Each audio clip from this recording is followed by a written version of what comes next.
મંગલ નામ તમારો હે પ્રભુ, મંગલ નામ તમારો. મમ અંતર ભરનારો હે પ્રભુ, મંગલ નામ તમારો. ભર નિંદરમાં શાંત સુવાડે, ભર નિંદરમાં શાંત સુવાડે, તેજ કિરણથી હસવી જગાડે.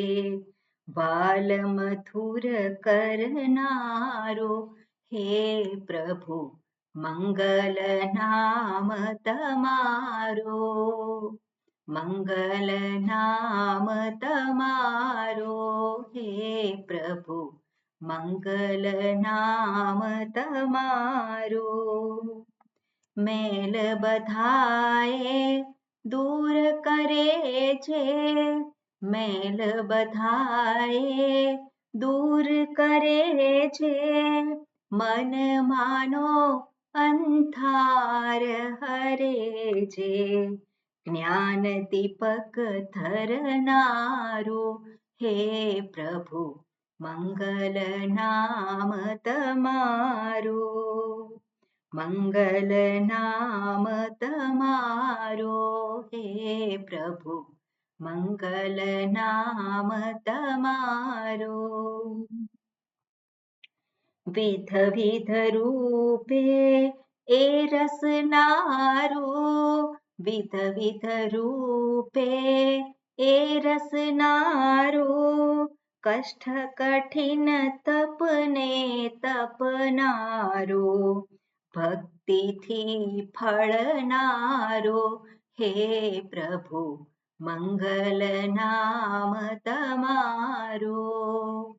મંગલ નામ તમારો હે પ્રભુ, મંગલ નામ તમારો હે પ્રભુ, મંગલ નામ તમારો. ઓમ હરિ ઓમ શ્રી ગુરુભ્યો નમઃ. હરિ ઓમ. ઓમ સહના ભવતુ, સહનૌ ભુનક્તુ, સહ વીર્યં કરવાવહૈ, તેજસ્વિનાવધીતમસ્તુ મા વિદ્વિષાવહૈ. ઓમ શાંતિ શાંતિ શાંતિ. શંકરં શંકરાચાર્યં કેશવં બાદરાયણં सूत्रभाष्यकृतौ वन्दे भगवन्तौ पुनः पुनः. ईश्वरो गुरुरात्मेति मूर्तिभेदविभागिने व्योमवद्व्याप्तदेहाय दक्षिणामूर्तये नमः. दयाकरं दयाकारं दान्तं धर्मप्रवर्तकं प्रणमामि दयानन्दं મદાચાર્યવરમ પરમ.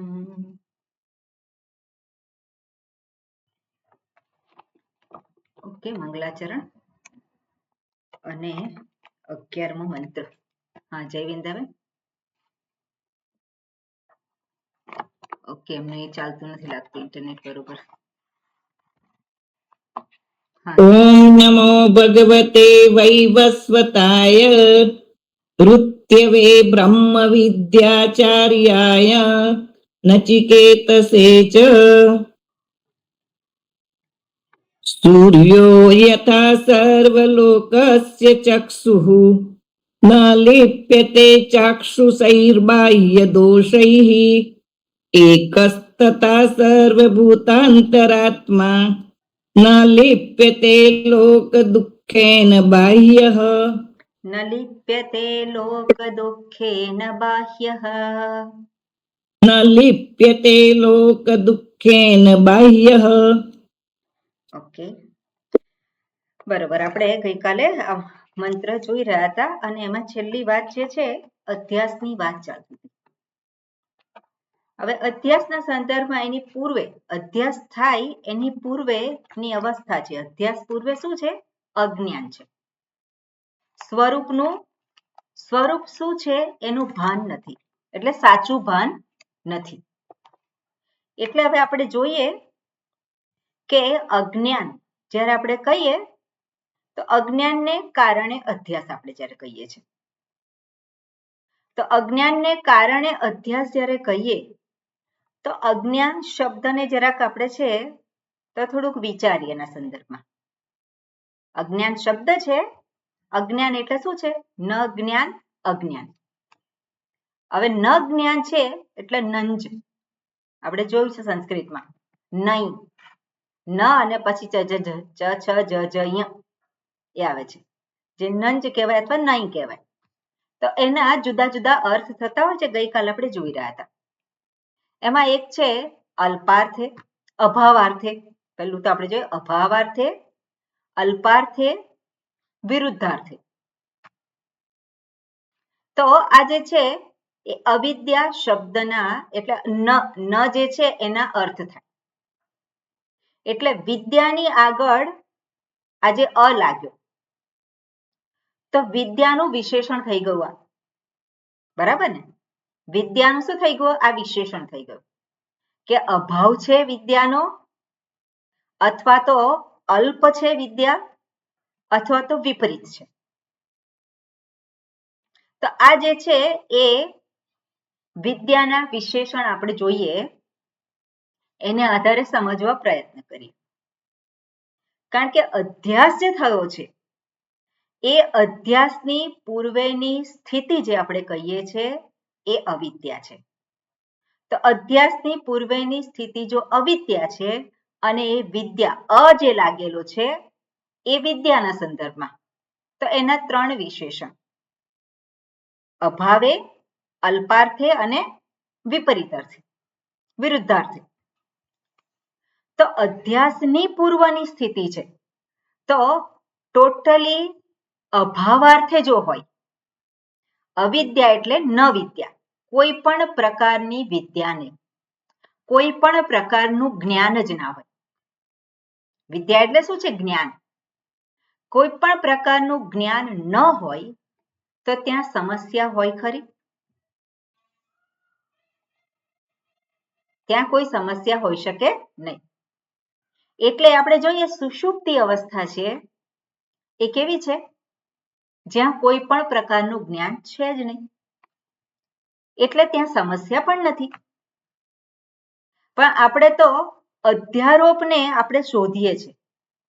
અધ્યારોપ કેમ છે? કારણ કે અવિદ્યાને કારણે છે. અવિદ્યાને કારણે અધ્યારોપ છે, અધ્યારોપને કારણે કામના ઊભી થઈ છે, કામનાને આધારે કર્મ કરે છે અને કર્મ કરે છે ફળ મળે છે અને પેલો દુઃખી થાય છે. તો દુઃખનું કારણ આપણે શોધવા જઈએ છીએ તો મૂળ કારણ શું છે? તો અવિદ્યા. પણ અવિદ્યા કેવી રીતે કામ કરે છે? તો અવિદ્યાનું બીજું સ્ટેપ શું છે? અધ્યાસ. અધ્યાસ અથવા તો એને અધ્યારોપ કહી શકીએ આપણે. તો આજે અવિદ્યામાં અ જે છે એનો અર્થ આપણે કહીએ કે ટોટલી વિદ્યા હોય જ નહીં તો ત્યાં કોઈ સમસ્યા થઈ શકે નહીં. બીજું છે અલ્પાર્થે. અલ્પાર્થ એટલે શું છે? વિદ્યા છે ખરી પણ અલ્પ છે. કેવું છે? અલ્પ છે, ઓછી છે. એટલે જ્ઞાન છે ખરું પણ પૂરું જ્ઞાન નથી. જ્ઞાન છે પણ પૂરું જ્ઞાન નથી, એને અલ્પાર્થે કહેવાય. અલ્પાર્થે વિદ્યા, અજ્ઞાન જે આપણે કહીએ છીએ. એટલે દાખલા તરીકે શું? આપણે જે ઉદાહરણ જોયા એમાં દાખલા તરીકે આપણે અહીંયા જે ઉદાહરણો આપ્યા છે કેટલા છે? રજ્જુ, શુક્તિકા, ઉષર, ગગન. અને એમાં જે દેખાય છે એટલે વિદ્યા ન હોય તે સમસ્યા રૂપ નથી. પણ જો વિદ્યા અલ્પ અર્થે હોય તો આમાંથી કયું ઉદાહરણ લઈ શકીએ? રજ્જુ સર્પનું જ, કારણ કે આપણને અડધું ખબર છે ને અડધું ખબર નથી. રજ્જુ સર્પ બધા ઉદાહરણ આ લાગુ પડી શકે, બરાબર? કારણ કે રજ્જુ ન હોય તો સર્પનું ભાન થાય નહીં. રજ્જુ હોય જ નહીં તો સર્પનું ભાન થવાનું નથી.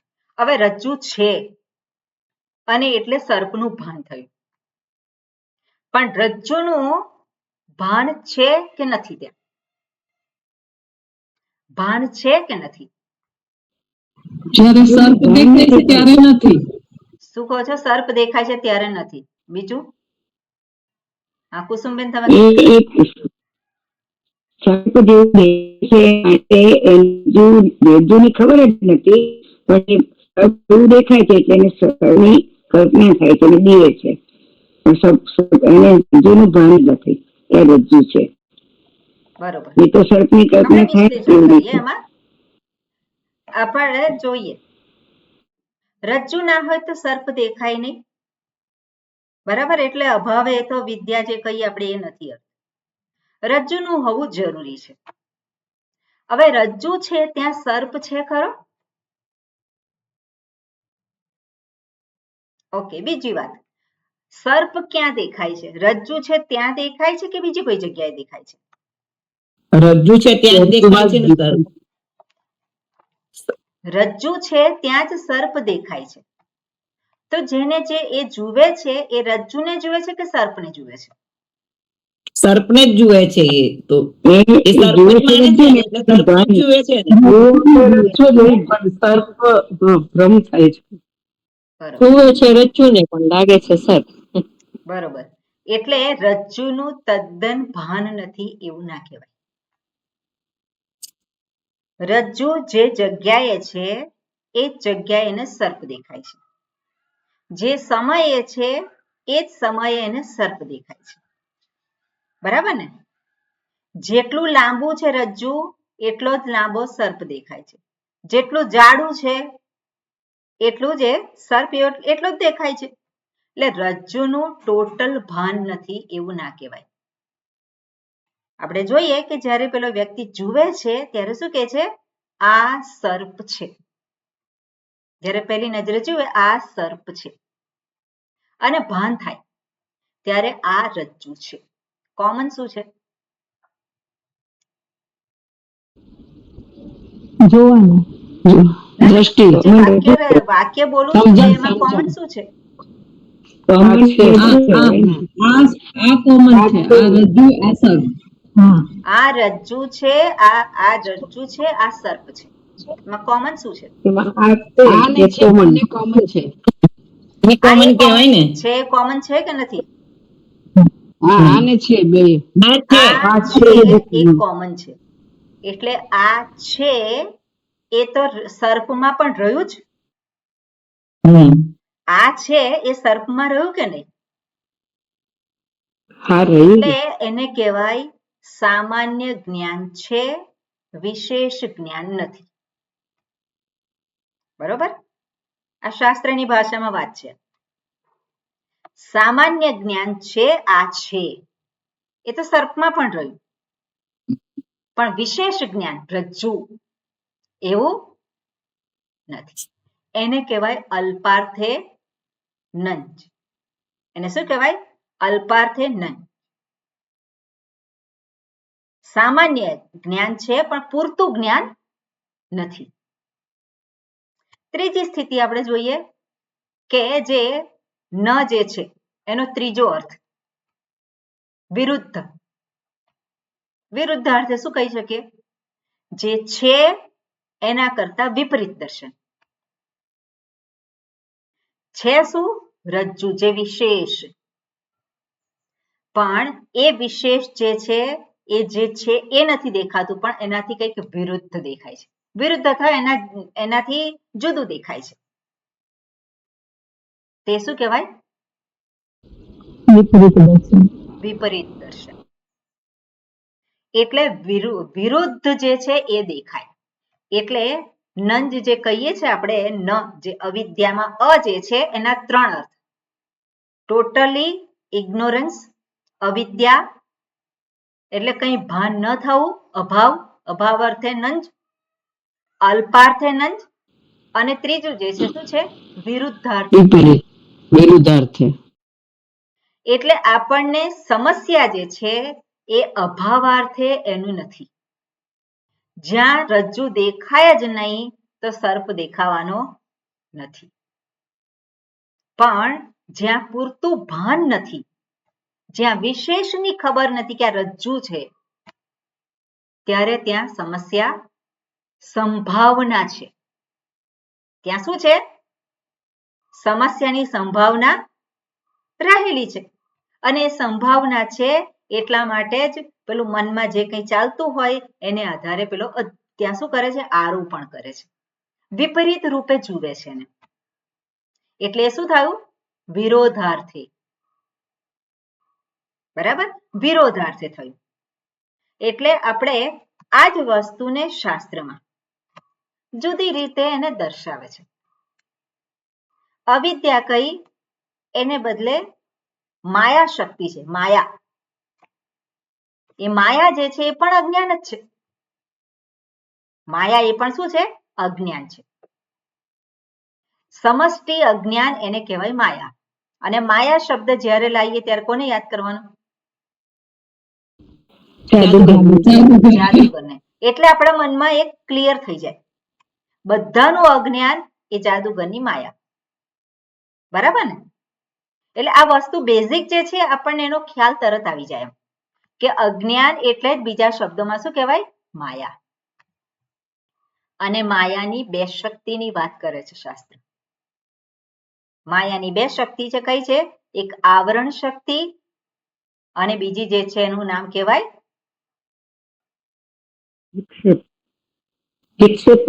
વિક્ષેપ શક્તિ. આવરણ શક્તિ અને વિક્ષેપ શક્તિ. આવરણ શક્તિ શું કરે છે?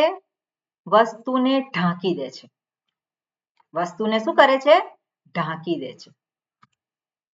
દાખલા તરીકે આવરણ એટલે અજ્ઞાન. આવરણ એટલે શું છે? અજ્ઞાન. એને શું કર્યું? વસ્તુની ઉપર એક જણે આવરણ કરી દીધું. જે છે રજ્જુ જે છે એને શું કર્યું? જાણે કે ઢાંકી દીધું. કોને ઢાંકી દીધું? દ્રષ્ટાની દ્રષ્ટિને ઢાંકી દીધી. બરાબર ને? પેલો જોનારો છે એની દ્રષ્ટિને ઢાંકી દીધી. એને શું કહેવાય? આવરણ શક્તિ. પણ એ દ્રષ્ટિ ઢંકાઈ ગઈ પછી એમાંથી જ કંઈક નવું ઉત્પન્ન થયું. શું ઉત્પન્ન થયું? સર્પ. શું ઉત્પન્ન થયો? સર્પ. એને કહેવાય વિક્ષેપ શક્તિ. શાસ્ત્રની ભાષામાં શું કહેવાય એને? વિક્ષેપ શક્તિ. વિક્ષિપતિ સૃજતી. એને વ્યાખ્યા કરે. વિક્ષિપતિ એટલે શું? સૃજતી. સર્જન કરે છે. પહેલા ઢાંકી દીધું અને પછી સર્જન કર્યું. માયા શક્તિ. અજ્ઞાનની પણ એ જ શક્તિ છે. અજ્ઞાન અને માયા બંને એક જ છે. એટલે જે આવરણ જે છે શું કરે છે? વસ્તુને ઢાંકી દે છે. અને વિક્ષેપ શક્તિ શું કરે છે? એ જે જ્યાં નથી એને એ દેખાડે છે. બરાબર? આ વસ્તુ સ્પષ્ટ છે? આટલી વસ્તુ આવરણ શક્તિ અને વિક્ષેપ શક્તિ. હવે વિક્ષેપ શક્તિ જે છે આપણે કહીએ કે જેમાં બધું સર્જન થયું. પણ શું સર્જન થયું? રજ્જુના સ્વરૂપનું ભાન નથી. રજ્જુ તરીકે નથી જાણતા તો ત્યાં કેટલી સંભાવના છે સર્જનની? કયા પ્રકારની સંભાવનાઓ છે? રજ્જુમાં શું જોઈ શકે? પેલો દેખાય, દોરડું દેખાય. દોરડું દેખાય રજ્જુમાં? એટલે સર્પ દેખાય, પાઇપ પડી છે એવું દેખાય. કોઈ પણ એના આકાર. એટલે આપણે જોવાનું કે જ્યાં અજ્ઞાન હોય, જ્યાં આવરણ આવી ગયું હોય તો ત્યાં અનેક સંભાવનાઓ રહેલી છે. સર્જનની અનેક સંભાવનાઓ. ભગવાનની જે માયા શક્તિ છે એ શું કરે છે? આવરણ છે એક, ઢાંકી દીધું બધું. કોને ઢાંકી દીધું? આ પેલો જે દ્રષ્ટા છે એની દ્રષ્ટિને ઢાંકી દીધી. અને પછી અનેક સર્જન થાય છે. અનેક રીતનું સર્જન થાય છે. બરાબર ને? તો જગતમાં કેટલું સર્જનમાં કેટલી વિવિધતા છે? અનેક વિવિધતાઓ છે. એ જ રીતે આપણું અજ્ઞાન હોય, આપણને ખબર ના હોય તે એમાં જે આપણે સર્જન કરીએ, કેટલા પ્રકારનું સર્જન કરી શકીએ? અનેક પ્રકારનું સર્જન થઈ શકે. જ્યારે વસ્તુનું ભાન નથી તો ત્યાં રજ્જુના સ્થાને પાઇપ દેખાવાની છે, ભૂચિત્ર દેખાવાનું છે, પાણીનો રેલો દેખાય, કંઈક ને કંઈક આપણે જોઈ શકીએ. તે સંભાવના છે કે નહીં? અનેકની સંભાવના છે. હવે એ જે સંભાવનાઓ આપણે કહીએ, તે સંભાવનાઓ શેને કારણે, એની પાછળના કયા પરિબળો હોઈ શકે? એની પાછળના કોઈક ને કોઈક હોઈ શકે. બધાને એક સરખું જ દેખાય એવું નથી, બધાને સરપત દેખાય એવું નથી, બધાને જુદું જુદું દેખાઈ શકે. પેલાને સાપની બહુ બીક લાગતી હોય અને સાંજનો ટાઈમ હોય અને જતો હોય ખેતરમાંથી, તેને મનમાં શું ચાલતું હોય કે સાપ હશે, સાપ હોય તો એ ચાલતું હોય ને બીક લાગતી હોય એટલે શું છે, તરત એની અંદર એનું આરોપણ થાય. એટલે જુદી જુદી વ્યક્તિઓને એના પોતાના બેકગ્રાઉન્ડ, જે પાછળના જે કારણ એને આધારે એને દેખાય. એ જ રીતે આપણે જોઈએ કે આ જગત જે છે એ માયાનું સર્જન. આપણે શું કહીએ છીએ? માયામાંથી જ આ જગતનું સર્જન થયું છે. માયા શક્તિ એ પરમાત્માની શક્તિ છે. શું કરે છે? બે કાર્ય. આવરણ છે અને ત્યાં સર્જન કર્યું છે. કેટલું છે અંદર જગતમાં, કેટલું સર્જનમાં, કેટલી વસ્તુઓ છે? અનંત વસ્તુઓ છે. હવે અનંત જે કંઈ છે અને એની સાથે મારો વ્યવહાર છે, કરું છું કે નહીં? સર્જનમાં અનેક વસ્તુઓ છે, અનેક વ્યક્તિઓ છે, અનેક એ છે, અને હું વ્યવહાર કરું છું, અનુભવ કરું છું.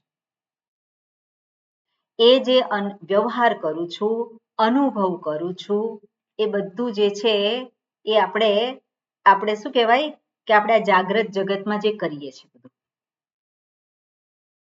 જે વ્યવહાર કરીએ છીએ, જે અનુભવ કરીએ છીએ, એ સર્જન કોનું છે? ઈશ્વરનું. વિક્ષેપ શક્તિ. પણ ત્યાં પેલો દુઃખી થાય છે, સુખી થાય છે, ચિંતિત થાય છે. કોને કારણે? ઈશ્વરની માયાને કારણે. ઈશ્વરની માયાને કારણે હેરાન થાય છે. કોને કારણે? પોતાની આવરણ શક્તિને કારણે હેરાન થાય છે. આવરણ શક્તિ છે એને કારણે. આવરણ શક્તિને કારણે ઢંકાઈ ગયું છે. એના સ્થાને પોતાના જ સંસ્કાર, પોતાના રાગ દ્વેષને આધારે એ પોતે સર્જન કરે છે. ત્યાં શું કરે છે? સર્જન કરે છે ત્યાં. અને સર્જન કેવું કરે છે? મને ગમે એવું હું સર્જન કરું, મારે જે જોવું હોય એનું સર્જન કરું. શું જોઈએ આપણે? કાગડા તો બધા કાળા છે, તો શું જોયું આપણે? એ સર્જનમાં શું જોયું? આપણી જ દ્રષ્ટિનું આપણે શું કર્યું છે? ત્યાં જોઈ છે. બરોબર ને? આપણી જ દ્રષ્ટિને આપણે ત્યાં જોઈ. અને કોઈ કે સુંદર સર્જન છે, બધી સુંદરતા દેખાય છે, તો ત્યાં પણ શું છે? એની પોતાની જ જે દ્રષ્ટિ છે, એનું શું કર્યું છે? એને ત્યાં આરોપણ કર્યું છે. એટલે આપણે આના દ્વારા જોવાનું કે ઈશ્વરની સૃષ્ટિ જે છે, માયા શક્તિ, એ માયા શક્તિ એટલે ખરેખર શું છે? વ્યક્તિનું અજ્ઞાન છે. વ્યક્તિનું અજ્ઞાન છે. એમાંથી જ આ જગત જે છે એ જે સર્જન થયેલું છે, એની અંદર પોતે આગવું જગતનું સર્જન કરે છે. આ જગત જે છે, જે ઇન્દ્રિય પ્રત્યક્ષ છે, ઇન્દ્રિય પ્રત્યક્ષ છે, વ્યવહાર યોગ્ય છે, એ ઈશ્વરનું સર્જન છે. બરાબર? એ ઈશ્વરની વિક્ષેપ શક્તિ છે. ઈશ્વરની શું કહેવાય? વિક્ષેપ શક્તિ છે આ જગત. અને એ જગત અંતર્ગત આ શરીર, શરીર આવી જાય કે નહીં? એ જગત અંતર્ગત શરીર, ઇન્દ્રિય, મન, બુદ્ધિ આવી જાય કે નહીં? એ કોનું સર્જન છે? ઈશ્વરનું સર્જન છે. બરાબર ને? એ સર્જન કોનું છે? ઈશ્વરનું સર્જન છે. પણ એ જે ઈશ્વરનું સર્જન છે એની અંદર જ હું એક મારી આગવી સૃષ્ટિ ઊભી કરું છું, આગવું જગત ઊભું કરું છું. અને એ આગવું જગત જે છે એને માટે જવાબદાર કોણ છે? એને માટે જવાબદાર છે અવિદ્યા. પણ અવિદ્યા એટલે ટોટલી અજ્ઞાન નહીં, પણ સૌથી પહેલું અલ્પાર્થે. અલ્પાર્થે એટલે વસ્તુ જેવી છે એવી નથી દેખાતી, અને વિરુદ્ધાર્થે અથવા તો અન્યાર્થે. અન્યાર્થે પણ લઈ શકીએ આપણે. તો એ અન્યાર્થ બીજું કંઈક દેખાય અથવા તો વિરુદ્ધ દેખાય. બરોબર? એમાં શું દેખાય છે? કંઈક જુદું દેખાય છે અથવા તો વિરુદ્ધ દેખાય છે. તો એ જે જુદું દેખાયું અને વિરુદ્ધ દેખાયું એ કોનું સર્જન છે? જીવનું સર્જન છે, અહંકારનું સર્જન છે. બરાબર? એટલે આ વસ્તુ જે છે આપણે જાણવાની. ઈશ્વરનું સર્જન છે ત્યાં પણ માયા છે, એની બે શક્તિ છે, આવરણ શક્તિ અને વિક્ષેપ શક્તિ. આવરણ શક્તિએ શું કર્યું છે? ઢાંકી દીધું છે. ઈશ્વરના સ્વરૂપને ઢાંકી દીધું આપણે કહીએ. કોને માટે? પેલા જોનારને માટે. જોનારને માટે. એટલે ઈશ્વરના સ્વરૂપ ઢંકાઈ ગયું અને ત્યાં પેલી માયા શક્તિને આધારે જે સર્જન થયું છે, ઈશ્વરે જે સર્જન કરેલું છે, અનેકતા, વિવિધતા બધું જ છે ત્યાં. એટલું જ નહીં, એ જે સર્જન થયેલું છે એની સાથે આ ઇન્દ્રિય, આ શરીર, ઇન્દ્રિય, મન, બુદ્ધિ એને આધારે વ્યવહાર પણ કરે છે. તો આ જે છે શરીર, ઇન્દ્રિય, મન, બુદ્ધિ જે વ્યવહાર કરે છે આ જગતની સાથે, એ પણ ઈશ્વરનું જ સર્જન છે. છે કે નહીં? ઈશ્વરનું સર્જન છે. કુસુમબેન, સાચી વાત ને? આ જે જગત છે અંતર્ગત આ શરીર, ઇન્દ્રિય, મન, બુદ્ધિ પણ એ ઈશ્વરનું સર્જન છે. અને એ ઈશ્વરનું સર્જન છે એમાં આ ઇન્દ્રિય છે, આ શ્રોત્રેન્દ્રિય છે, શબ્દના સંપર્કમાં આવે છે અને શબ્દનું ભાન થાય છે. એ ઈશ્વર સૃષ્ટિ અંતર્ગત છે કે પેલા અહંકાર જે જીવાત્મા છે એ સૃષ્ટિ અંતર્ગત છે? ઈશ્વર સૃષ્ટિ અંતર્ગત. ઈશ્વર સૃષ્ટિ અંતર્ગત છે કે નહીં? અત્યારે હું બોલું છું અને તમે સાંભળો છો, એની પાછળ એક ચોક્કસ નિયમો રહેલા છે. એનું સર્જન કોણે કરેલું છે? એણે કરેલું છે. આ શ્રોત્રેન્દ્રિય છે એનું સર્જન કોણે કરેલું છે? આ જગત અંતર્ગત છે, એણે કરેલું છે. અને એ શબ્દ સંભળાય છે એના નિયમોને આધારે. તો એ બધું સર્જન છે કયું છે? એ જગત અંતર્ગત આવે છે. એટલું જ નહીં, એ જે આપણે કહ્યું સાંભળ્યું, તો સાંભળ્યું ક્યાં કહે છે? પેલો આ પેલા શ્રોત્રેન્દ્રિય કહે છે સાંભળ્યું. કોણ કહે છે? અંદર ડેટા ગયા, મનમાં શું છે? સંભળાય છે? તો પેલો હા પાડે. તો અંદર શું થયું? એ પેલા અંદર એની માહિતી ગઈ અને હા પાડે. બરાબર ને? હા પાડે. અને પછી જવાબ શું આવે? હા, હું સાંભળું છું. જવાબ શું આવે? હા, હું સાંભળું છું. હવે સાંભળું છે કે સંભળાય છે? સંભળાય છે. સાંભળું છું કે સંભળાય છે? એના નિયમોને આધારે સંભળાય છે. ડેટા ગયા અને પેલું અંદર એ ઉદ્ઘાટિત થયું. પણ પેલો હું જે છે એ જોડાઈ ગયો. આ મારું કોન્ટ્રીબ્યુશન, મારું આગવું કોન્ટ્રીબ્યુશન. કેમ એવું થયું? કારણ કે અજ્ઞાન જે છે સ્વરૂપનું ભાન નથી. નિત્ય, મુક્ત, બુદ્ધ, શુદ્ધ, ચૈતન્ય એનું મને ભાન નથી.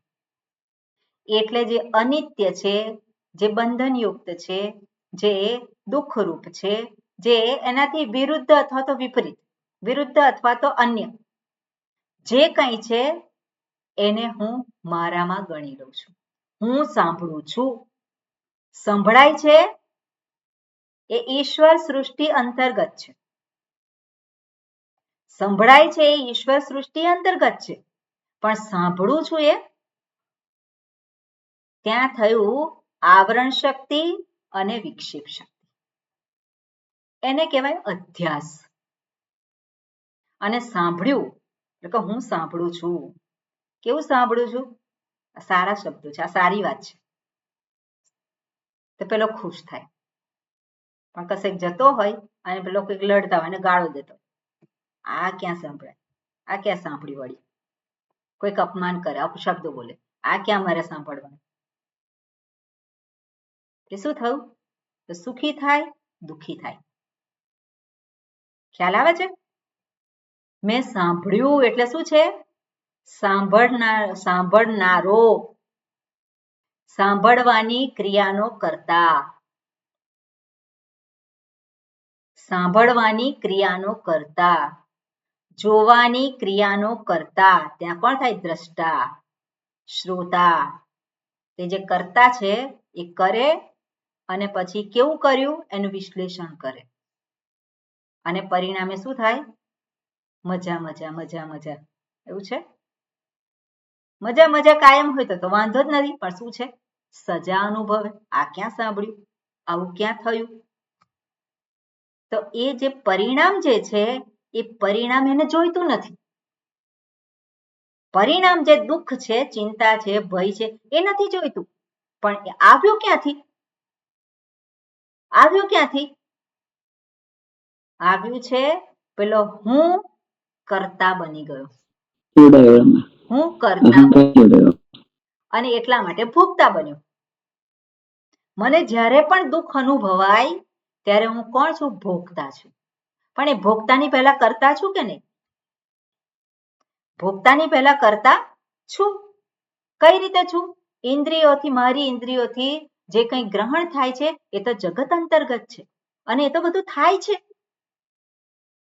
પણ પેલો ગણી લે છે કે હું સાંભળું છું, હું જાણું છું, હું જોઉં છું, મારી નરી આંખે જોયું મેં.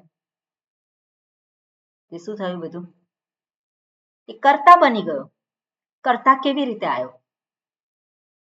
કર્તા કેવી રીતે આવ્યો? કર્તા છે ક્યાં? કર્તા કોણ છે? એટલે અધ્યાસ. એટલે શરીરને કર્તા કહેવાય. કર્તા કોને કહેવાય? કર્તા એટલે જેનામાં કર્તૃત્વ હોય એને કર્તા કહેવાય. એટલે હું કરતા પેલો કે કર્તૃત્વ હોય એને કર્તા કહેવાય. આ શરીરને કર્તૃત્વ છે, ઇન્દ્રિયોને કર્તૃત્વ છે, મનમાં ઉઠતી વૃત્તિ છે એમાં કર્તૃત્વ છે. એ તો બધું એની મેળે એનું કાર્ય કરે છે, બધું થાય છે.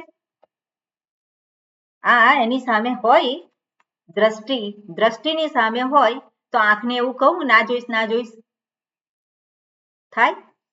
ઓટોમેટિકલી આ એની જે એની સામે હોય એને દેખાવાનું જ છે. પણ જે દેખાય છે ત્યાં હું જોઉં છું, એટલે ઊભો થઈ ગયો. ત્યાં હું કરું છું. સરસ થયું, આ તો સરસ બનાવ્યું કે આ તો વસ્તુ સરસ, હા મેં બનાવી. તરત પેલું શું થાય? પેલો આવી ગયો. તો એ ત્યાં શું થયું? એક કરતા લેબલ માર્યું એક, અને એક કરતા થયો પરિણામે ભોગતા થયો. પણ કરતા કેમ થયો? કર્તૃત્વ નથી આ જગતમાં, જગતની અંદર કોઈ વિષયોમાં નથી, આ શરીરમાં, ઇન્દ્રિયોમાં કાંઈ નથી. કર્તૃત્વ છે ક્યાં? કર્તૃત્વ ક્યાં છે? શુદ્ધાત્મામાં છે? શુદ્ધાત્મામાં નથી. તો શેમાં કર્તૃત્વ છે? કર્તૃત્વ જે તે પરિસ્થિતિ સમયમાં કરે એ કર્તૃત્વ કહેવાય. કઈ પરિસ્થિતિમાં છે? અહંકાર. જે હું ઊભો થયો જે જગતમાં રહેતો હોય તેમાં એની જે એટલે એને પ્રોબ્લેમ સમજે નહીં, પણ આ એક સમય છે કે મારે આ સિચ્યુએશન આવ્યું છે તો મારે કરવાનું, એવી રીતે. ઓકે, બીજા કોઈ? જીવાત્મામાં કર્તૃત્વ જીવાત્મામાં છે. હા, શું કહો છો? અહંકારમાં જીવાત્મામાં. જીવાત્માને. ઓકે, બીજો જવાબ? શરીરને છે કર્તૃત્વ તો બાકી શું શરીરને કર્તૃત્વ તો ક્યાં, એટલે શરીર જ કર્તૃત્વ કરશે ને. ઓકે, બીજો કોઈ જવાબ?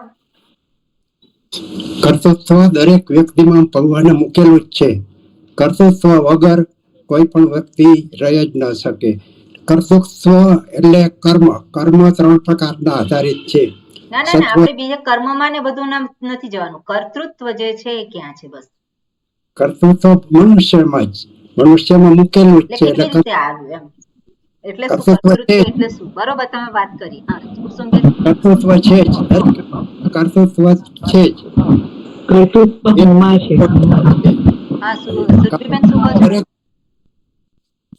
એટલે હું જે ઉભો કર્યો છે આપણે પેલાથી, એટલે એમાં જ છે જે છે એ. એટલે પોતે ઉભા કરેલા હું મનુષ્યમાં હાજરી છે. જે કાર્ય કરે બોલો તો સાંભળાય બધાને. હા કુસુમબેન બોલો, શું કહો છો?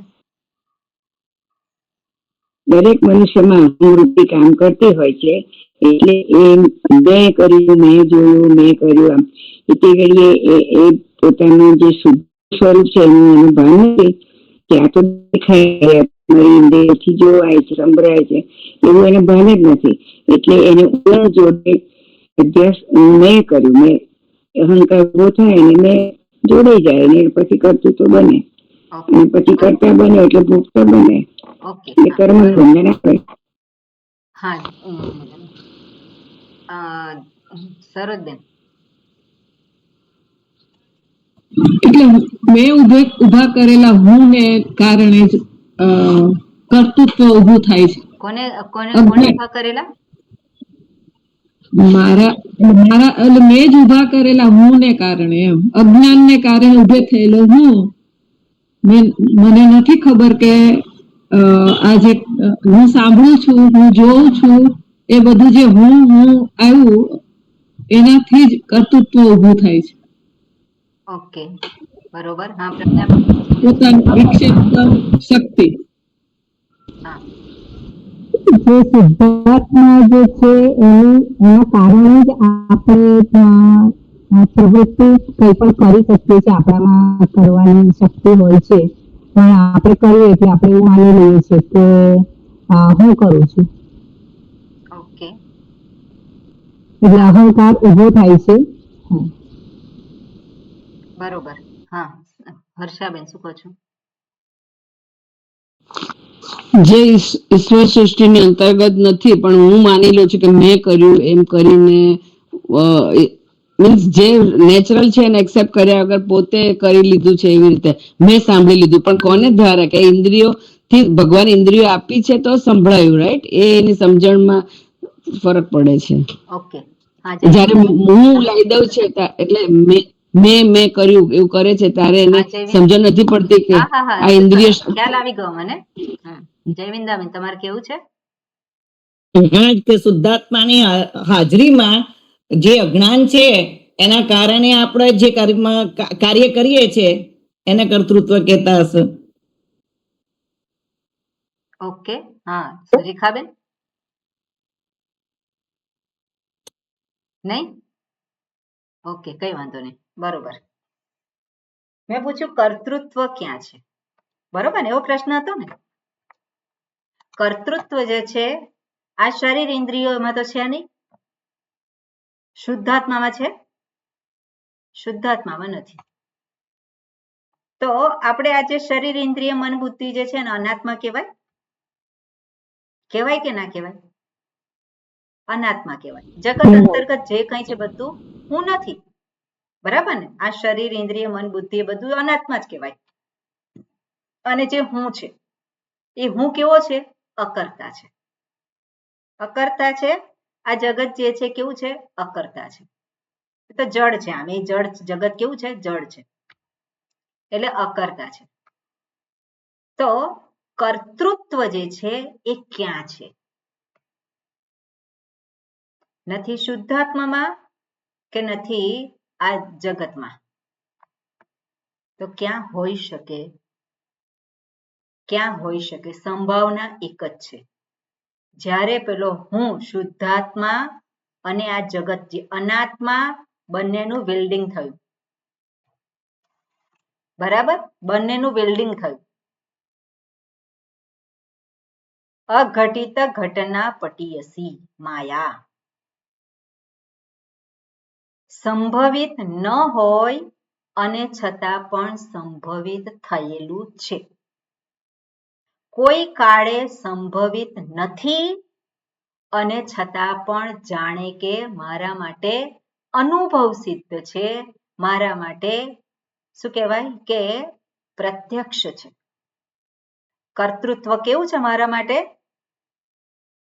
પ્રત્યક્ષ છે, અનુભવ સિદ્ધ છે કે નહીં? કર્તૃત્વ કોઈ કાળે ક્યાંય છે જ નહીં. ભગવાને મૂક્યું કર્તૃત્વ? ભગવાન મૂકે છે કર્તૃત્વ? કર્તૃત્વ નથી મૂકતો. ભગવાને તો કોઈ ઇન્દ્રિયાણી ઇન્દ્રિયાર્થેષુ વર્તન્તે. ઇન્દ્રિયોનું સર્જન કર્યું છે મેં, ઇન્દ્રિયના અર્થોનું સર્જન મેં કર્યું છે અને ઇન્દ્રિયો જે છે એના વિષયોમાં આવે છે અને એ વિષયો જ્યારે પેલું ચક્ષુરેન્દ્રિય દ્વારા દેખાય છે અને ત્યારે મનમાં એનું ભાન થાય છે, એ વૃત્તિ ઉત્પન્ન થાય છે. તે વૃત્તિનું ઉત્પત્તિ થાય છે એ ઈશ્વરના સર્જન અંતર્ગત છે. પણ આમાં કર્તૃત્વ ક્યાં છે? એ તો બધું થાય છે. પેલો પંખો ફરે છે, એ કહે છે કે હું ફરું છું? પંખો ફરે એ કહે છે કે હું ફરું છું? નથી. એનામાં કર્તૃત્વ છે ખરું? નથી. એવી રીતે આ જે છે શરીર, ઇન્દ્રિય, મન, બુદ્ધિ જે છે એ તો સાધન રૂપ છે અને સાધન જે છે એના વિષયોમાં એ કાર્ય કરે છે અને એને આધારે બધું ચાલે છે. તો કર્તૃત્વ ત્યાં તો છે નહીં. હું માં કર્તૃત્વ નથી, હું અકર્તા છું, શાસ્ત્ર કહે છે. તો કર્તૃત્વ આવ્યું ક્યાં? તો બેની વચ્ચેનું. બેની વચ્ચેનું એટલે શું? અનુભવ સિદ્ધ છે, વ્યવહાર યોગ્ય છે, પ્રત્યક્ષ છે. કર્તૃત્વ અનુભવ સિદ્ધ. સાંભળો છો આ વાત? તમે સમજો છો આ વાત? તમે? હા. કોણે કહ્યું? હા. શુદ્ધાત્માએ કહ્યું કે અનાત્માએ કહ્યું? કોણે કહ્યું? હું સાંભળું છું, હું સમજુ છું, હું બોલું છું. કોણે કહ્યું? શુદ્ધાત્માએ કહ્યું કે હું બોલું છું? અહંકાર રૂપી હું એ કીધું. એટલે આપણે આ વાતને જોવાની. પેલું વેલ્ડિંગ થઈ ગયું છે, એવું પાક્કું વેલ્ડિંગ છે કે એમાંથી પેલું છૂટવાનું, આમ પેલું જે છે શું છે એ નથી. પેલો ફેવિક આપણે કહે ને કે પેલો એડવર્ટાઇઝમેન્ટ આવતી હોય કે બરાબર ચોંટાડી દીધું છે અને એમાંથી છૂટે. એટલે જે આપણે જોઈએ કે અહંકાર જે પેલો ઉભો થયેલો છે ત્યાં જ કર્તૃત્વ છે. હું સાંભળું છું તો સંભળાય છે કે સાંભળું છું? સંભળાય છે. સંભળાય છે, પણ ત્યાં જ એ વખતે હું કહું છું શું? હું સાંભળું છું, હું સમજુ છું. તો ત્યાં શું થયું? અવિવેક થયો છે. બે વસ્તુ છે, હું અને જે સંભળાય છે એ. બે વસ્તુ છે, ભાન થાય છે એ. પણ બંનેનું શું થયું? બંને જોડાઈ ગયા અને જ્યાં જોડાઈ ગયા ત્યાં પેલો કહે છે હું સાંભળું છું. ત્યાં કર્તૃત્વ આવ્યું અને કર્તૃત્વ આવ્યું ત્યાં ભોક્તૃત્વ પણ આવ્યું. બરાબર ને? કર્તૃત્વ જ્યાં છે ત્યાં ભોક્તૃત્વ પણ છે. ત્યાં કર્મોય છે, પાપ પુણ્ય છે, જીવાત્મા છે, અનેક જન્મો છે, બધું જ આવે. પણ બેઝિક વસ્તુ શું છે? અજ્ઞાન. ત્યાંથી આપણે ચર્ચા શરૂ કરી. અજ્ઞાન અભાવાર્થે અવિદ્યા. આપણે જે અભાવાર્થે છે ના શું? ત્રણ અર્થ કયા આપણે? અવિદ્યા એટલે વિદ્યા જે છે એના ત્રણ અર્થ છે. અભાવ, અલ્પ અને વિરુદ્ધ. અને ચોથું અન્ય પણ કહી શકો તમે. અન્યાર્થ અન્યાર્થે પણ અન્યાર્થ અને વિરુદ્ધાર્થ બંને સાથે લઈ શકીએ. એટલે જે નંજ જે છે આગળ અવિદ્યા, એટલે વિદ્યાનું ટોટલી ન હોવું, વિદ્યા પૂરતી ન હોવી, વિદ્યા જેવી છે એવી ન હોવી અન્યાર્થે, અને વિદ્યા જે છે જેવું છે એવું જ ન દે, વિપરીત દેખાય, એ શું છે? એને કહેવાય અવિદ્યા, એને કહેવાય અધ્યાસ. એટલે અવિદ્યા શબ્દના અર્થને આપણે આવી રીતે અર્થઘટન કરવાનું. હું ફરી પૂછીશ હા આ વસ્તુને. આપણે કહીએ કે સમસ્યા કેમ છે? અવિદ્યાને કારણે. પણ અવિદ્યા એટલે શું? અવિદ્યા એટલે શું? તો અવિદ્યા એટલા માટે ગઈકાલે જે ચર્ચા હતી એને આધારે મેં વિચાર કર્યો. મેં તું અવિદ્યા કાયમ અવિદ્યા અવિદ્યા કે છે, તો જરાક એ અવિદ્યા શબ્દનું આપણે વિશ્લેષણ કરીએ કે અવિદ્યા એટલે શું. અવિદ્યા એટલે ન વિદ્યા, પણ ન વિદ્યા જે છે, ન જે છે એના ચાર અર્થ. કયા ચાર અર્થ છે? અલ્પાર્થે, સૌથી પહેલું વિપરીત શું? અલ્પાર્થે નંચ, ના, સૌથી પહેલું વિપરીત દર્પણ, અભાવાર્થે. અભાવાર્થે. એ મેં ત્રીજા નંબરે લખ્યું છે. ના, પહેલા નંબરે અભાવાર્થે, બીજા નંબરે અલ્પાર્થે, વિપરીતાર્થે, ત્રીજા નંબરે આપણે અન્યાર્થે લઈ શકીએ. એ વધારે ત્રીજા અન્યાર્થે, અને ચોથા ત્રીજા નંબરે નંબરે વિરુદ્ધાર્થે. અચ્છા, ઓકે, બરોબર. આ નંબર જે છે થોડું થોડું પેલું શું છે ક્રમમાં છે. ઓકે, તો આ ચાર અર્થ અવિદ્યાના છે. સમસ્યા કેમ છે, દુઃખ કેમ છે, પીડા કેમ છે, જીવનમાં સ્વરૂપનું અજ્ઞાન છે. અજ્ઞાન છે એટલે શું?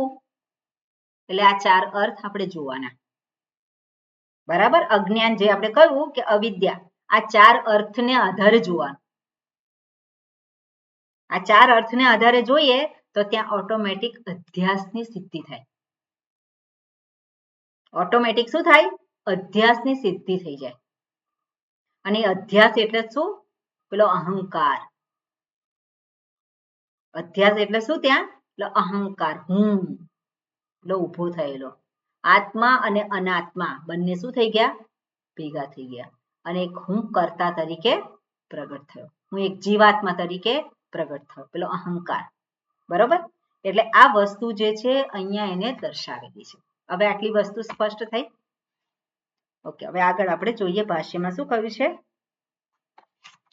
ઓકે, આગળનું વાક્ય ગઈકાલ વાંચ્યું હતું ને પછીનું. ઓકે, શું કે છે? વિપરીત બુદ્ધિ અધ્યાસ બાહ્યાહિતે. વિપરીત બુદ્ધિ અહીંયા કઈ રીતે લીધું છે? વિપરીત અર્થે. જે આપણે જે ચાર જોયા આપણે અર્થ અજ્ઞાનના, અવિદ્યાના, એમાં આ ચોથો વિપરીત અથવા તો વિરુદ્ધ. તો વિપરીત બુદ્ધિ અધ્યાસ, જે જેવું છે એવું ન લેવું, એના કરતા વિરુદ્ધ રીતે લેવું, એને શું કહેવાય? વિપરીત બુદ્ધિ અધ્યાસ. ખ્યાલ આવ્યો? વિપરીત બુદ્ધિ અધ્યાસ બાહ્યાહિતે. એ બાહ્ય છે. શું બાહ્ય છે? દોષ. ઉપરનું જે છે એને આપણે જોવાનું. કે ઉદાહરણ આપેલા છે. રજ્જુ સર્પ. રજ્જુને સર્પ તરીકે જોવો, શુક્તિકાને ચાંદી તરીકે જોવું, આ બધું જ જે છે શું છે? વિપરીત બુદ્ધિ અધ્યાસેન. જે છે એના કરતા જુદું જોવાને કારણે. બાહ્યાહિતે કેવું છે? જે વસ્તુ છે એનાથી એ બાહ્ય છે. વસ્તુમાં છે, રજ્જુમાં સર્પ છે નથી, શુક્તિકામાં ચાંદી છે નથી. એટલે એ કેવું છે? બધું જે કંઈ જોયું એ બાહ્ય છે, એમાં કંઈ છે નહીં. બાહ્યાહિતે. બાહ્યાહિ એટલે કારણ કે તે. તથા આત્મની સર્વઃ લોકઃ. એ જ રીતે આત્મની પોતાનામાં એટલે હું શુદ્ધાત્મામાં, આત્મની સર્વલોકઃ. સર્વલોક એટલે બધા જ જીવો. જીવો એટલે કોણ? પેલો હું કહેનારો. સર્વઃ લોકઃ ક્રિયાકારક ફલાત્મકમ. પેલો હું એક ઉભો થયો, પછી શું થયું? ક્રિયા. ક્રિયા એટલે એક્શન, ક્રિયા જે આપણે જે કરતા હોઈએ. કારક, ક્રિયા આવે એની આજુબાજુ કારક આવે. કારક કેટલા છે? કારક કેટલા છે? કયા કયા છે? કયા કયા છે?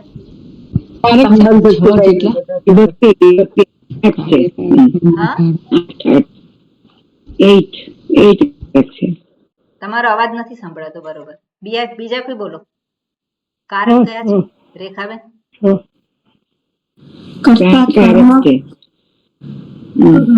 કરણ, સંપ્રદાન, અપાદાન અને અધિકરણ. બરોબર. એટલે આને કારક. એટલે ક્રિયાને સંબંધિત જે કંઈ હોય એને કારક કહેવાય. ક્રિયા હોય એને સંબંધિત કર્તા આવે. કર્તા હોય એટલે ક્રિયા છે. જ્યાં ક્રિયા હોય ત્યાં કર્તા હોય, કર્મ હોય, આ બધું હોય. એટલે ક્રિયા કારક. અને પેલો કર્મ કરે છે, ક્રિયા કરી, એક્શન કર્યું અને પછી શું મળ્યું? ફલ. ફલાત્મકમ એટલે ફલરૂપ. ક્રિયાકારક ફલાત્મકમ ફલરૂપ વિજ્ઞાનમ. એ જે છે જ્ઞાન છે, આનું ભાન છે. શું છે? હુંની અંદર આ બધાનું ભાન છે. કયા હુંમાં? શુદ્ધાત્મામાં. શેમાં છે? તો જીવાત્મા, જેને હું કરે છે, હું જાણું છું એવું પેલો કે એને ભાન હોય. શેનું ભાન હોય? ક્રિયાનું ભાન હોય, કારકનું ભાન હોય, એના ફળ મળે એનું ભાન હોય. એટલે ક્રિયા કારક ફલાત્મકમ વિજ્ઞાનમ સર્પાદિ સ્થાનીયમ. ભાન છે પણ કેવું છે? વિપરીત ભાન છે. હુંને જે છું અકર્તા રૂપે ન જાણે, પરિણામે કર્તા બની ગયો અને કર્તા થયો એટલે કારક આવ્યા, ક્રિયા આવી, એનું ફળ આવ્યું, બધું જ આવ્યું. એટલે વિપરીત રૂપે એ હુંને જુએ છે. એટલે સર્પાદિ સ્થાનીયમ વિપરીતમ અધ્યસ્ત્ય, એનો અધ્યાસ કરીને તન્નિમિત્તમ જન્મ મરણાદિ દુઃખમ અનુભવતી. અને આવું પોતાને ગણે છે, કર્તા ગણે છે, કર્મ કરે છે, કર્મ ગણે છે. કોઈક આપણને કંઈક કે તો એ કરતા છે, પણ હું કોણ છું? ભોગતા છું. કર્મ બની ગયું. અને હું પાછું સામે પ્રતિકાર કરું એટલે શું થાય? હું કર્તા બન્યો અને એ કર્મ બની ગયું. તો એ જે છે કર્તા કર્મ, આ બધું જે છે અધ્યસ્ય, બધું અધ્યાસ કરેલો છે, આરોપણ કરેલું છે.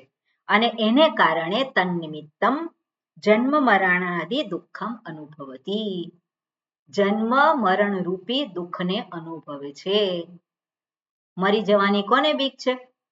મરી જઈએ તો પૂરું થઈ જાય. પણ મરતા પહેલા, મરી જઈએ તો પછી ઘણી વખત બધા કહે મરી જઈએ તો કશો વાંધો નહીં, પણ ન મરીએ અને અધવચ્ચે હોઈએ તો ન મર્યા ન જીવ્યા તો શું થાય? એ સ્થિતિ નથી જોઈતી. તો એ શું થાય? એ કે છે એ જે છે દુઃખ જે છે એ જન્મ મરણાદિ દુઃખમ અનુભવતી. એટલે જન્મ પછી જે કંઈ તકલીફો આવે, જે જરા જે છે એ જરામાં શું છે? જે વાર્ધક્ય, વૃદ્ધાવસ્થા, એમાં તકલીફો છે બધા જ પ્રકારની. કારણ કે ઇન્દ્રિયો બરાબર કામ ના કરે, શરીર કામ ના કરે. એટલે આ ઘરમાં જે છે પેલું શું થયું કે કાઢી નાખેલું ફર્નિચર હોય એના જેવી સ્થિતિ હોય, કોઈ સાંભળે ના, સામાજિક રીતે કોઈ ગણકાર, તો એવું જે બધી હોય સ્થિતિ એ શું છે? એ દુઃખદાયક છે. એટલે કે છે જન્મ મરણાદિ દુઃખમ અનુભવતી, એ આ પ્રમાણે દુઃખ અનુભવે છે. પણ નતુ આત્મા, શુદ્ધાત્મા છે, નતુ આત્મા સર્વલોકાત્મા અપી સન. સરસ શબ્દ છે. આત્મા જે શુદ્ધાત્મા, હું કેવો છે? સર્વલોકાત્મા. સર્વલોક, લોક શબ્દનો અર્થ જીવાત્મા. સર્વ શરીરોની પાછળ રહેલો હું, તો સર્વમાં રહેલો પેલો હું કે છે. હવે અહંકાર ગણવો કે શુદ્ધાત્મા ગણવો? સર્વની પાછળ જે હું રહેલો છે શુદ્ધાત્મા. કારણ કે હું કેટલા છે? એક જ છે. એક જ છે અને એ હું. જીવાત્મા કેટલા છે? જીવાત્મા અનેક અનેક છે. જીવાત્મા તો અનેક છે. સર્વલોકાત્મા, સર્વલોકોનો આત્મા એટલે કોણ છે? એ શુદ્ધાત્મા. એ સર્વનું નતું આત્મા, સર્વલોકાત્મા અપિસન, એ હોવા છતાં પણ વિપરીત અધ્યારોપ નિમિત્તેન, પોતે વિપરીત અધ્યારોપ એટલે બીજું કંઈ જે છે એને એના કરતા પણ વિપરીત એનું અધ્યારોપ કર્યું છે. ત્યાં જ્ઞાન છે કે નહીં વિપરીતનું? વિપરીત જે છે એનું જ્ઞાન છે કે નહીં? જેનો અભ્યાસ કરે છે એનું જ્ઞાન છે. એને જે છે બે વસ્તુ છે. રજ્જુ છે, રજ્જુના સાચા સ્વરૂપનું ભાન નથી, એટલે કે રજ્જુનું જે વિશેષ જ્ઞાન છે એ નથી. અને સર્પનું પણ જ્ઞાન નથી એવું છે? સર્પનું વિશેષ જ્ઞાન છે. આ સર્પ છે ક્યારે કહી શકે? સર્પનું ભાન હોય તો જ કહી શકે. એટલે જે વિરુદ્ધ છે એનું પણ એને ભાન છે, પણ એ કેવું છે? વિપરીત ભાન છે. જે છે એવું એ જોતો નથી, પણ બીજું જ કંઈક જુએ છે. એટલે વિપરીત અધ્યારોપ નિમિત્તેન લિપ્યતે લોક દુઃખેન, અને એને કારણે શું છે? એ જે એને કારણે એ દુઃખનો અનુભવ કરે છે. લોક દુઃખેન એટલે શું છે? આ જે શરીર, જેટલા શરીર જે છે એ બધા જીવાત્માઓ. એ જીવાત્માઓ કોણ છે? લોક છે. તો બધા લોક જે છે, બધા જીવાત્માઓ શું છે? દુઃખનો અનુભવ કરે છે. જીવાત્માને દુઃખ હોય કે નહીં? એની મૂડી શું છે? જીવાત્માની મૂડી શું છે? મૂડી અહંકાર છે, એટલે દુઃખ હોય છે. અજ્ઞાન, અહંકાર. બરોબર. એટલે અજ્ઞાનનો અર્થ શું કરવાનો અહીંયા? અવિદ્યા. અજ્ઞાન એટલે વિપરીત જ્ઞાન છે. અજ્ઞાન એટલે અન્ય અથવા તો વિપરીત ભાન. બધા જીવાત્માઓને શું છે? અજ્ઞાન છે. એટલે શું છે? અન્ય જ્ઞાન છે. જે હોવું જોઈએ એ જ્ઞાન નથી, પણ અન્ય જ્ઞાન છે અથવા તો વિપરીત ભાન છે, વિપરીત જ્ઞાન છે. અને પરિણામે એ બધાને જ દુઃખ અનુભવે છે. એટલે દુઃખનું કારણ શું છે? વિપરીત જ્ઞાન છે, અધ્યાસ થયેલો છે એ છે. બરોબર. અજ્ઞાન એટલે શું? વિપરીત ભાન થવું. ઓકે. લોક દુઃખેન. બરોબર. પછી આગળ કે છે કુતઃ બાહ્ય રજ્વાદિવત એવ વિપરીત બુદ્ધિ અધ્યાસઃ બાહ્યઃ હિ સહ ઇતિ. કેવી રીતે? કુતઃ એટલે ક્યાંથી? ક્યાંથી? બાહ્ય, જે બાહ્ય છે. શું છે બાહ્ય? જે અનુભવ, હુંથી બાહ્ય છે. તો અહીંયા ઉદાહરણમાં શું છે? સર્પ બાહ્ય છે કે રજ્જુ બાહ્ય છે? રજ્જુ બાહ્ય છે. રજ્જુ બાહ્ય છે અને સર્પ અંદર છે? ના, બંને બાહ્ય છે. આપણે કોન્ટેક્સ્ટને આધારે કહેવાનું.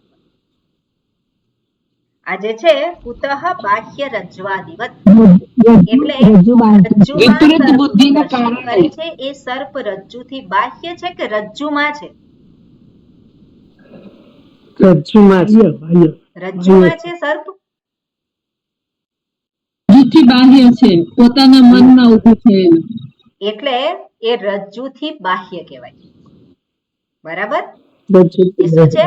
રજ્જુથી બાહ્ય છે. એટલે રજ્જુથી બાહ્ય, જે એના સ્વરૂપમાં નથી. રજ્જુના સ્વરૂપમાં શું છે? એ રજ્જુ પોતે જ છે. એટલે સર્પ શું થયો? એ બાહ્ય છે. એટલે રજ્વાદિવત, બાહ્ય રજ્વાદિવત એવ વિપરીત બુદ્ધિ અધ્યાસ બાહ્ય હિ સહ ઇતિ. એટલે જેવી રીતે રજ્જુમાં સર્પ બાહ્ય છે, એવી જ રીતે શુદ્ધાત્મામાં આ બધું જ જે છે દુઃખ જે છે કેવું છે? બાહ્ય છે. દુઃખ કેવું છે? બાહ્ય છે, એનામાં નથી. જેવી રીતે ઉદાહરણ આપણે જોયું કે સૂર્ય જેવી રીતે ચક્ષુરેન્દ્રિયથી જે દેખાય છે એના દોષથી એ લેપાતો નથી. એ જ રીતે હું આ ઇન્દ્રિયોથી જે કંઈ જુએ ઇન્દ્રિયોથી જે કાંઈ કરે અને અનુભવ કરે એનાથી એ લેપાય ખરો નહીં. એ જે ના કંઈ ના અનુભવ ના છે, જે કંઈ એ કરે છે, જે એ બધું જ કેવું છે? હુંથી વિપરીત, બાહ્ય બાહ્ય બાહ્ય બાહ્ય. છે. શબ્દ અહીંયા કયો પ્રયોગ કરે છે? હુંથી બાહ્ય છે. જેવી રીતે સર્પ રજ્જુથી બાહ્ય છે, એવી જ રીતે જે કંઈ સમસ્યાઓ અનુભવાય છે, જે કંઈ વ્યવહાર થાય છે, કરતા ભોગતા જે કંઈ થાય છે અને દુઃખી થાય છે, સુખી થાય છે, બધું કેવું છે? હુંથી બાહ્ય છે. બાહ્ય હુંમાં એ કાંઈ છે નહીં. અને જો હુંમાં દેખાતું હોય એનું કારણ અહીંયા રજૂ કર્યું. શું કારણ રજૂ કર્યું? અવિદ્યા. અને અવિદ્યાને કારણે અધ્યાસ. અવિદ્યા શબ્દના અર્થમાં જ અધ્યાસ આવી જાય છે. બરાબર ને? એટલે અવિદ્યા અને અધ્યાસ થઈ ગયો છે. અને પરિણામે પેલો દુઃખ અનુભવે છે. બરાબર? એ રીઝન અહીંયા આપ્યું. ક્લિયર થયું આ બધું? બરોબર. એટલે આમાં જાણવાનું હોય આપણે ખાસ કે જે ડિફરન્ટ સ્ટેટ ઓફ રિયાલિટી, પારમાર્થિક સત્તા, વ્યવહારિક સત્તા અને આનુભાવિક સત્તા, 3 સત્તાઓ છે. શાસ્ત્ર વાત કરે છે. પારમાર્થિક સત્તા જે હું છું. કોણ છું? નિત્ય શુદ્ધ બુદ્ધ મુક્ત ચૈતન્ય સ્વરૂપ અકર્તા અભોગતા હું. એ પારમાર્થિક સત્તા છે. વ્યવહારિક સત્તા કઈ છે? અનુભવ, વ્યવહાર, એ બધો એ શું છે? વ્યવહારિક સત્તા છે.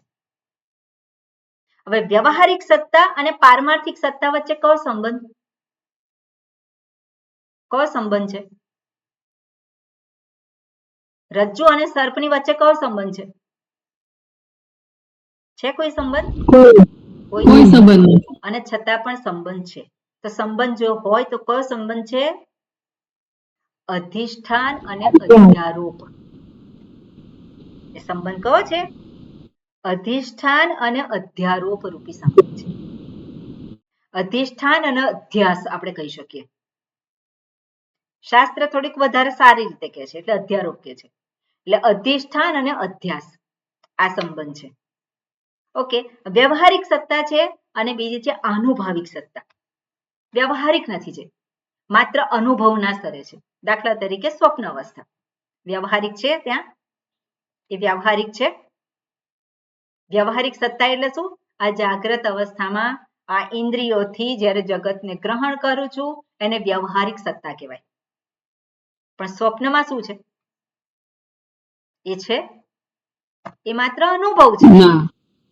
હવે અનુભાવિક સત્તા છે અને વ્યવહારિક સત્તા છે. એનો કઈ એ છે ખરો? એની સાથે રિલેશન? એની સાથે કોઈ રિલેશન નથી. એટલે ત્રણેય જે અવસ્થાઓ જે છે એ કેવી છે? ત્રણેય અવસ્થા એકબીજાથી તદ્દન ભિન્ન છે. એનું કોઈ રિલેશન નથી. જો રિલેશન આપણે કેવું હોય તો અધિષ્ઠાન અને અધ્યારોપ. અધિષ્ઠાન અને એમાં આરોપિત એટલે અધ્યારોપ અધિષ્ઠાન સંબંધ છે. કોની વચ્ચે? તો અધિષ્ઠાન અને વ્યવહારિક સત્તા, અધિષ્ઠાન અને આનુભવિક સત્તા. બંનેનો કેવો છે સંબંધ છે? સંબંધ રાહોવત. કોઈ સંબંધ ન હોય એવો સંબંધ છે. રાહોહો ષષ્ઠી. રજ્જુ અને સર્પનો જેવો સંબંધ છે એવો હું અને જે વ્યવહાર છે એનો સંબંધ છે.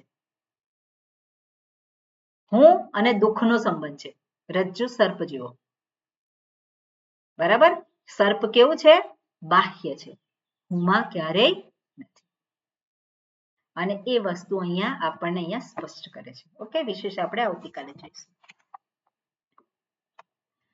ઓમ પૂર્ણમદઃ પૂર્ણમિદં પૂર્ણાત પૂર્ણમુદચ્યતે પૂર્ણસ્ય પૂર્ણમાદાય પૂર્ણમેવાવશિષ્યતે. ઓમ શાંતિ શાંતિ શાંતિ. હરિ ઓમ શ્રી ગુરુભ્યો નમઃ. હરિ ઓમ. હરિ ઓમ. હરિ ઓમ. બહુ સરસ કીધું.